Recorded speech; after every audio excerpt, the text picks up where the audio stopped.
नमस्कार। प्रभा साक्षी news network और आप सभी का स्वागत है।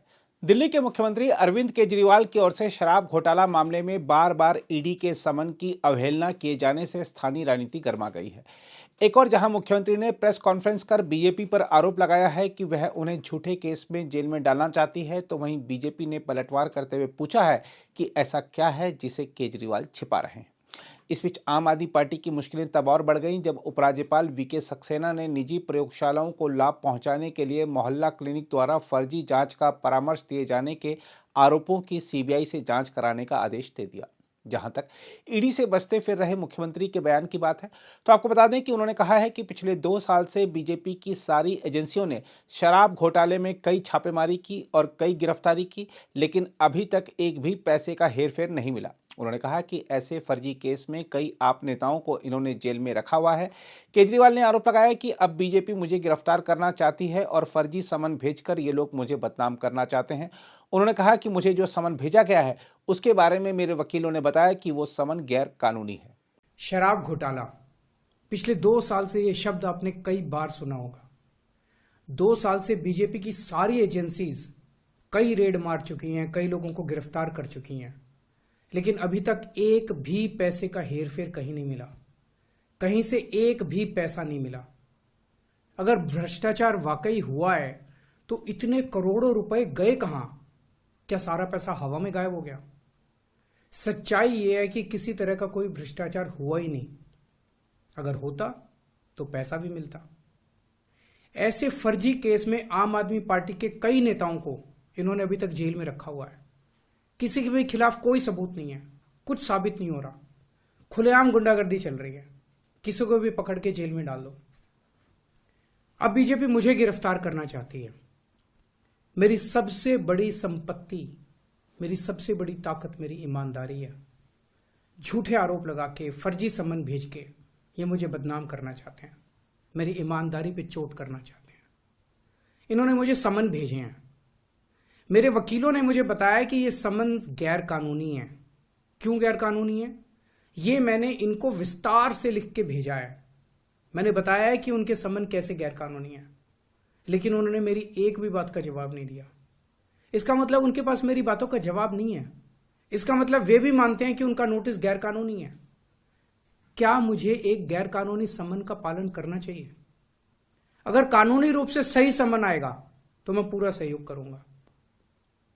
बीजेपी का मकसद जांच करना तो है ही नहीं। इनका मकसद तो लोकसभा चुनाव में मुझे प्रचार करने से रोकना है। ठीक लोकसभा चुनाव के पहले इन्होंने मुझे समन भेजा है। क्यों? इस जांच को चलते 2 साल हो गए। अभी ठीक लोकसभा चुनाव के पहले मुझे क्यों बुलाया जा रहा है? पहले क्यों नहीं बुलाया? सीबीआई ने मेरे को 8 महीने पहले बुलाया था। मैं सीबीआई में गया था, उनके सारे जवाब भी दिए थे। लेकिन अब ये लोग ठीक लोकसभा चुनाव के 2 महीने पहले मुझे बुला रहे हैं। तो बीजेपी का मकसद कोई पूछताछ करना थोड़ी है। इनका मकसद है पूछताछ के बहाने केजरीवाल को बुला लो और उसे गिरफ्तार कर लो, ताकि मैं लोकसभा चुनाव में प्रचार न कर पाऊं। दूसरी ओर बीजेपी प्रवक्ता डॉक्टर सुधांशु त्रिवेदी ने केजरीवाल के आरोपों पर पलटवार करते हुए कहा है कि अपने बचाव में दिल्ली के मुख्यमंत्री जो तर्क दे रहे हैं वह आधारहीन है। उन्होंने कहा कि मुख्यमंत्री को पूछताछ के लिए ईडी दफ्तर जाना चाहिए। मित्रों, शुरू करें ना। मित्रों, दिल्ली के मुख्यमंत्री अरविंद केजरीवाल जी, जिन्हें दिल्ली की सर्दी में जांच की आंच से पसीने आते हुए दिखाई पड़ रहे हैं, अब परिस्थिति में एक नया आयाम जुड़ रहा है। अब तो जांच भी आंच के घेरे में आ रही है। अर्थात ये जो तथाकथित मोहल्ला क्लिनिक थी, इसके अंदर इन्होंने जांच की व्यवस्था की थी, यानी पैथोलॉजिकल टेस्टिंग की।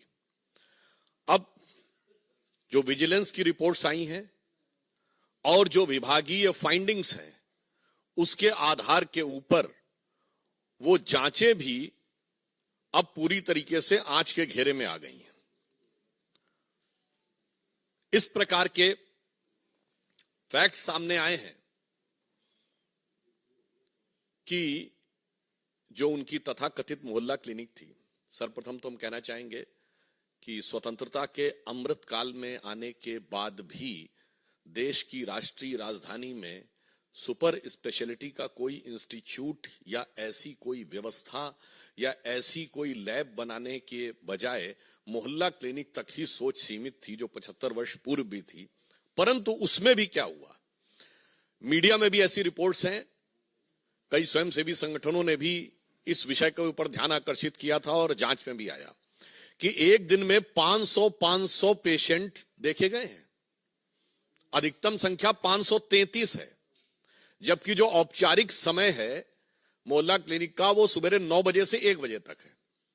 अब आप इमेजिन करिए कि 9 बजे से 1 बजे तक 4 घंटे में कितने मिनट हुए, 240। और अगर 240 मिनट में किसी ने 533 पेशेंट देख लिए, इसका मतलब आधे मिनट में एक पेशेंट देख लिया, जिसमें एक पेशेंट का आना जाना, डॉक्टर का उसकी बात सुनना, असेसमेंट करना, जांच का पर्चा लिखना। महोदय, मैं कहना चाहता हूं कि जब त्योहारों के दिनों में बड़ी भीड़ होती है ना, तो आप जाते तो मंदिर में बड़ी भीड़ होती है, इतने सेकंड्स में तो व्यक्ति उस धक्का मुक्की में दर्शन भी नहीं कर पाता है जितने में आपके डॉक्टर ने उसके दर्शन करके रोग को समझकर रोग का निदान समाधान सब लिख दिया। यह है ईमानदारी का नया किरदार। और टेक्निकली मैं पूछना चाहता हूं, यह वो सरकार है ना जिसने कहा था कि हम सीसीटीवी का पूरा जाल बिछा देंगे दिल्ली में, तो मोहल्ला क्लिनिक्स में सीसीटीवी है कि नहीं? और अगर हैं तो उन मोहल्ला क्लिनिक में उस डेट की सीसीटीवी फुटेज दिखाइए कि 533 लोग कहां लाइन लगाए हुए थे, क्योंकि मोहल्ला क्लिनिक तो छोटी छोटी स्पेसेस में है ना। तो 533 लोग अगर आए तो सीसीटीवी फुटेज में होना चाहिए ना। बस यही सब चीजें हैं जिसकी वजह से जांच की आंच से घबरा रहे हैं। और इसमें जो प्रोसीडिंग्स में बात आई है, मैं कोट करना चाहता हूं कि necessary discipline proceedings may be initiated against the project director OLS outsource lab services। महत्वपूर्ण बात यह है कि यह सरकारी एजेंसी नहीं कर रही है, ये सब आउटसोर्स है, यानी प्राइवेट एजेंसीज को जांच दे रखी है। and others of the OLS branch for non-compliance of the directions of the Honorable LG which could have led to the loss of exchequer। यानी अब यह संदेह है कि वहां वो मरीज ही नहीं थे जिनके नाम के ऊपर बिलिंग रेस करके टेस्टिंग करा दी गई। A detailed vigilance inquiry may be conducted to bring out the quantum of loss of the exchequer to the collusion of the director and support staff with the private agencies। अब जो उपराज्यपाल महोदय ने ये लिखा है और ये अब पब्लिक डोमेन में है मीडिया में, उसके बिंदु क्रमांक 33 पे देखें तो लिखा हुआ tens of thousands of tests were recommended prima facie to the ghost patient, यानी जिनका अस्तित्व ही नहीं था। यही अंतर है। हमारे प्रधानमंत्री श्री नरेंद्र मोदी जी के द्वारा हर चीज डिजिटली ट्रांसफर होती है, इसीलिए ये लोग आधार का भी विरोध करते थे, क्योंकि यदि व्यक्ति का आधार कार्ड है और डिजिटली उसके अकाउंट में ट्रांसफर हो रहा है तो उसमें किसी भी प्रकार का झोल होने की संभावना नहीं है। पर यहां पर फिर empirical data proving entry of the fake mobile numbers, blank mobile numbers of the fictitious patients, fake attendance of the doctors and fictitious data of the patient established with a widespread corruption, manipulation of the documents, forgery of the record with the sole intention to loot the government exchequer and extended under the benefit of the private parties operating at AAMC as well as the dispensaries, polyclinic and hospitals of the Delhi government। यानी अब ये बहुत साफ हो गया कि पहले आपने मोहल्ला क्लिनिक बनाई, फिर उसमें जांच, पहले मामूली जांच होती थी, फिर बड़ी जांच की व्यवस्था की, फिर वो सब आउटसोर्स कर दी। यानी कुछ कुछ वैसा ही जैसा शराब घोटाले में हुआ था, कदम कदम रफ्ता रफ्ता बढ़ाते हुए, और फिर उसमें फेक पेशेंट्स और फेक बिल रेस करने की बातें मीडिया में आ रही हैं। यानी अभी तक तो दारू का घोटाला था, अब दवा का घोटाला भी हो गया। यानी दवा और दारू दोनों में घोटाला करके कौन दिखा रहा है? स्वघोषित भारत रत्न विभूषित, जिन्होंने अपने को ही भारत रत्न दे रखा है, कट्टर ईमानदारी का। तो मैं कह सकता हूं कि विपश्यना के ध्यान से लेकर और चुनाव प्रचार तक की समस्त नाटकीयता के मध्य कट्टर ईमानदारी का यह किरदार पूरी तरीके से तार तार हो गया है। अब हम यह भी कहना चाहते हैं कि आज वो कहने का प्रयास कर रहे हैं, अभी उन्होंने प्रेस कॉन्फ्रेंस में कहा कि वो सीबीआई से सवाल पूछ रहे हैं। साहब, बवाली अब सवाली बन गए, जिन्होंने राजनीति की शुरुआत ही, अब ये मैं बवाली शब्द ऐसे नहीं कह रहा हूं, ये बताइए, आप सबने देखा था ना कि सीढ़ी लगाकर तार काट रहे थे, ये नेता का किरदार है। 26 जनवरी के दिन धरना कर रहे थे, ये जिम्मेदार राजनीतिक व्यक्तित्व का किरदार है। इसलिए मैंने कहा, और याद करिए 2014 के समय भारतीय जनता पार्टी के कार्यालय के ऊपर आके पथराव किया था, जिसमें इनकी सर्वोच्च समिति के सदस्य थे, जैसे हमारे यहां पार्लियामेंट्री बोर्ड है। इसलिए मैंने कहा, अब बवाली अब सवाली बन गए हैं। और सवाल किससे पूछ रहे हैं? जांच एजेंसी से। मतलब इसे शब्दशः ना लिया जाए, वैसे तो सारी जनता उस भाव को समझती है। हिंदी में एक कहावत होती ना कि उल्टा चोर कोतवाल को डांटे। आज उसी किरदार को वो दिखाने का प्रयास कर रहे हैं। और जहां तक टेक्निकलिटी की बात है, तो अगर उनको लगता है कि कोई टेक्निकल इश्यू है तो वो न्यायालय से जाकर समाधान प्राप्त कर सकते थे, मगर यहां टेक्निकल नहीं, मॉरल इश्यू है। यहां न्यायिक विषय नहीं है, यहां नैतिक विषय है।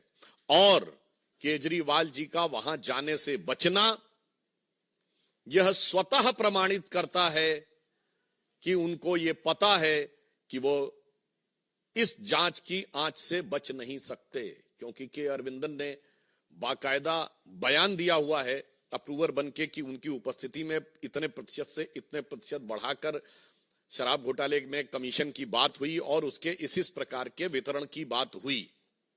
उन्हें यह बात पता है, इसलिए यह मैं कह सकता हूं कि यह उनकी गलती की स्वीकारोक्ति है। By consistently avoiding to appear before the agencies is nothing but is an tacit acceptance of his legal fault. जांच एजेंसी के सामने अनेक बहाने बनाकर अनुपस्थिति रखना प्रकारांतर से उनकी अपनी गलती या भ्रष्टाचार की स्वीकारोक्ति है। और पुनः यह एक विचित्र भ्रष्टाचार का मामला है, जिसमें जांच शुरू होते ही पॉलिसी विड्रॉ कर ली गई थी और पॉलिसी विड्रॉ करने के बाद उसको डिफेंड किया जाता है मीडिया में आके। आपने ऐसी, ये है नई राजनीति, ये नई राजनीति का किरदार है। जो कहते हैं कि आज ही उनके प्रवक्ता बोल रहे हैं कि हर हाल में वो रहेंगे, हम ये नहीं कह रहे हैं।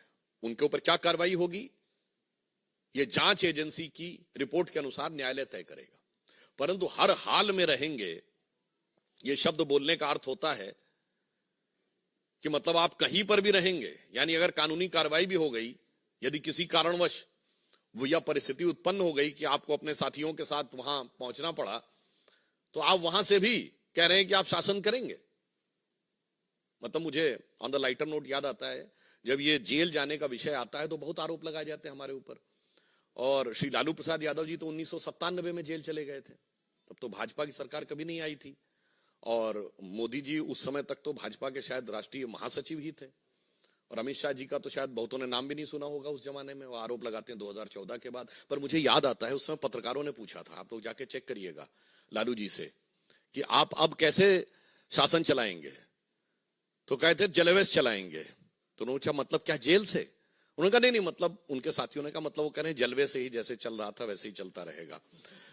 मगर आज तो लग रहा है जो आम आदमी पार्टी के नए किरदार में तो ये वाकई कह रहे हैं हम जलवेश चलाएंगे। इसलिए मैं सिर्फ ये कहना चाहता हूं कि अरविंद केजरीवाल जी को इस जांच, दवा की जांच, मोहल्ला क्लिनिक के घोटाले के ऊपर जवाब देना चाहिए। और मैं समझ सकता हूं कि आप एजेंसी के पास जाने से इसलिए डर रहे हैं कि तेरी उल्फत में हूं बैठा इतने राज छुपाए कि अगर नजर मिले तो कदम डगमगाए। तो उन्हें पता है कि जैसे ही सवालों से नजर मिलेगी तो कदम डगमगा जाएंगे। परंतु एक बात बहुत स्पष्ट हो गई है कि भारत की व्यवस्था, न्याय व्यवस्था और मतलब नैतिक, राजनैतिक और संवैधानिक तीनों पक्षों के ऊपर नई राजनीति का किरदार तार तार हो गया है। धन्यवाद। हम आपको यह बता दें कि प्रवर्तन निदेशालय दिल्ली के मुख्यमंत्री अरविंद केजरीवाल द्वारा एजेंसी के सामने पेश होने से इनकार करने के संबंध में भेजे गए जवाब की समीक्षा कर रहा है और कथित आबकारी नीति मामले की जांच में शामिल होने के लिए उन्हें चौथा समन जारी कर सकता है। सूत्रों ने कहा कि जांच एजेंसी फिलहाल केजरीवाल की ओर से बुधवार को जांच अधिकारी को भेजे गए 5 पन्नों के जवाब की समीक्षा कर रही है और समन को अवैध बताने के उनके आरोपों को खारिज कर सकती है। सूत्रों ने कहा कि एजेंसी की ओर से धन शोधन निवारण अधिनियम के प्रावधानों के तहत केजरीवाल को चौथा समन जारी किया जा सकता है। हम आपको याद दिला दें कि केजरीवाल को इससे पहले समन जारी कर पिछले साल 2 नवंबर और 21 दिसंबर और इस साल 3 जनवरी को जांच में शामिल होने के लिए कहा गया था। इस बीच आम आदमी पार्टी के लिए एक नई मुश्किल खड़ी हो गई है। दरअसल निजी प्रयोगशालाओं को लाभ पहुंचाने के लिए मोहल्ला क्लिनिक द्वारा फर्जी जांच का परामर्श दिए जाने के आरोपों को लेकर उपराज्यपाल वीके सक्सेना ने सीबीआई से जांच कराने का आदेश दे दिया है। यह घटनाक्रम ऐसे समय में सामने आया है जब कुछ दिन पहले ही उपराज्यपाल सक्सेना ने दिल्ली सरकार के अस्पतालों में दवाओं की कथित आपूर्ति की सीबीआई जांच का आदेश दिया था। इसमें कहा गया था कि ये दवाएं गुणवत्ता मानक जांच में खरी नहीं पाई गई। हम आपको बता दें कि मोहल्ला क्लिनिक दिल्ली सरकार द्वारा संचालित किए जाते हैं। एक सूत्र ने बताया है कि पिछले साल सामने आया था कि चिकित्सक मोहल्ला क्लिनिक में नहीं आ रहे थे, लेकिन फिर भी उन्हें उपस्थित दिखाया जा रहा था। उनकी अनुपस्थिति के बावजूद मरीजों को जांच और दवाएं लिखी जा रही थी। बाद में पाया गया कि फर्जी रोगियों पर परीक्षण किए गए थे। इसके संबंध में ही सीबीआई जांच के आदेश दे दिए गए। अगर आप भी लेना चाहते हैं देश दुनिया की तमाम जानकारी तो आज ही सब्सक्राइब करें हमारे चैनल को। साथ ही नीचे दिए बेल आइकन को जरूर दबाएं ताकि हर अपडेट आप तक पहुंच सके।